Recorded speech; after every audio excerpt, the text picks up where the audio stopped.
नमस्कार दोस्तों, जय श्री कृष्णा, राधे राधे। तो दोस्तों, हम आपको इस वीडियो में श्रीमद् भगवत गीता के 14वें अध्याय का महत्व सुनाएंगे। श्री महादेव जी कहते हैं, पार्वती, अब मैं भव बंधन से छुटकारा पाने के साधन भूत 14वें अध्याय का महत्व बतलाता हूँ। तुम ध्यान से सुनो। सिंहल द्वीप में विक्रम बैताल नामक राजा थे, जो सिंह के समान पराक्रमी और कलाओं के भंडार थे। एक दिन वे शिकार खेलने के लिए उत्सुक होकर राजकुमारों सहित 2 कुतियों को साथ लेकर वन में गए। वहां पहुंचने पर उन्होंने तीव्र गति से भागते हुए खरगोश के पीछे अपनी कुतिया छोड़ दी। उस समय सब प्राणियों को देखते देखते खरगोश इस प्रकार भागने लगा मानो कहीं उड़ गया है। दौड़ते दौड़ते बहुत थक जाने के कारण वह एक बड़ी खंदक यानी गहरे गड्ढे में गिर पड़ा। गिरने पर भी कुतिया के हाथ नहीं आया और उस स्थान पर जा पहुंचा जहां का वातावरण बहुत ही शांत था। वहां हरिण निर्भय होकर सब और वृक्षों की छाया में बैठे रहते थे। बंदर भी अपने आप टूटकर गिरे हुए नारियल के फलों और पके हुए आमों से पूर्ण तृप्त रहते थे। वहां सिंह हाथी के बच्चों के साथ खेलते और सांप निडर होकर मोर की पांखों में घुस बैठे थे। उस स्थान पर एक आश्रम के भीतर वत्स नामक मुनि रहते थे, जो जितेंद्रिय और शांत भाव से निरंतर गीता के 14वें अध्याय का पाठ किया करते थे। आश्रम के पास ही वत्स मुनि के किसी शिष्य ने अपना पैर धोया था। वे भी 14वें अध्याय का पाठ करने वाले थे। उसके जल से वहां की मिट्टी गीली हो गई थी। खरगोश का जीवन सुख शेष था। वह हाँफता हुआ आकर उसी कीचड़ में गिर पड़ा। उसके स्पर्श मात्र से ही खरगोश दिव्य विमान पर बैठकर स्वर्ग लोक को चला गया।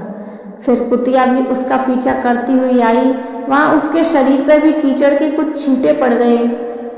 फिर भूख प्यास की पीड़ा से रही तो कुतिया का रूप त्याग कर उसने दिव्यागमन का रमणीय रूप धारण कर लिया तथा गंधर्वों से सुशोभित दिव्य विमान पर आरूढ़ हो वह भी स्वर्ग लोक को चली गई। यह देखकर मुनि के मेधावी शिष्य स्वकंधर हंसने लगे। उन दोनों के पूर्व जन्म के वैर का कारण सोचकर उन्हें बड़ा विस्मय हुआ था।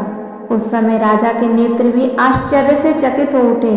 उन्होंने बड़ी भक्ति के साथ प्रणाम करके पूछा, विप्रवर, नीच योनि में पड़े हुए दोनों प्राणी कुतिया और खरगोश ज्ञानहीन होते हुए भी वो स्वर्ग में चले गए।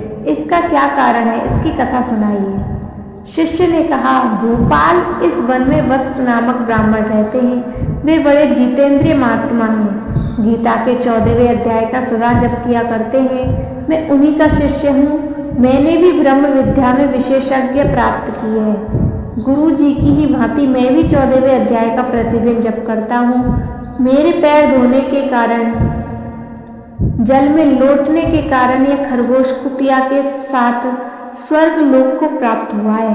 अब मैं अपने हंसने का कारण बताता हूँ। महाराष्ट्र में प्रत्युदक नामक महान नगर है। वहाँ केशव नामक एक ब्राह्मण रहता था, जो कपटी मनुष्यों में अग्रण्य था। उसकी स्त्री का नाम विलोवना था। वह स्वच्छंद विहार करने वाली थी। इससे क्रोध में आकर जन्म भर के वैर को याद करके ब्राह्मण ने अपनी स्त्री का वध कर डाला और उसी पाप से उसको खरगोश की योनि में जन्म मिला।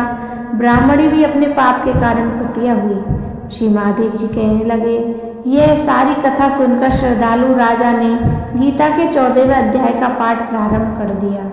उससे उसे परम गति की प्राप्ति हुई। तो दोस्तों, यह था गीता के 14वें अध्याय का महत्व। जय श्री कृष्णा, राधे राधे।